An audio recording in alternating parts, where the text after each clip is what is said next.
স্নায়ুচাপ বাড়ছে, বিপিএল এর বল মাঠে গড়াচ্ছে, আর কিছুক্ষণ পর বিপিএল এর দামামা বেজে যাবে পুরো বিশ্বে।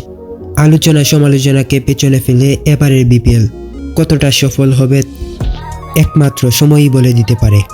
বিপিএল এর দর্শকরা মুখ ফিরিয়ে নিচ্ছে, কারণ বিপিএল মানেই নাকি বিনোদন, আর তারা এটাকে মজা করে ডাকে বিনোদন premier league.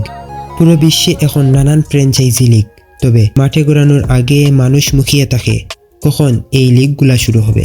Bangladesh premier league শুরু হবার আগেই নানান বিনোদন ও অব্যবস্থাপনা। বাংলাদেশ প্রিমিয়ার লিগ শুরু হবার আগে বাংলাদেশের ক্রীড়াপ্রেমিক ক্রিকেটের দর্শকদের মাথায় দুশ্চিন্তার ভার।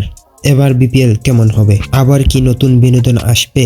সমালোচনাকে পিছনে ফেলে বিপিএল একই রয়।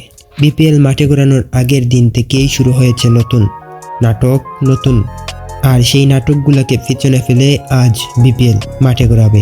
রাজশাহী ওয়ারিয়র্স ও সিলেট টাইটান্স। কেমন হবে এবারের প্রথম ম্যাচ? প্রতি ম্যাচে রান স্কোর বাই কত হবে? এবারের বিপিএল এ রান কি হবে? প্রতিবারের মতন লো স্কোরের ম্যাচ নাকি বড় বড় ম্যাচ দেখতে পারবে ক্রিকেট বিশ্ব? আপনাদের মন্তব্য মতামত কমেন্ট বক্সে দেখতে চাই। আসসালামু আলাইকুম।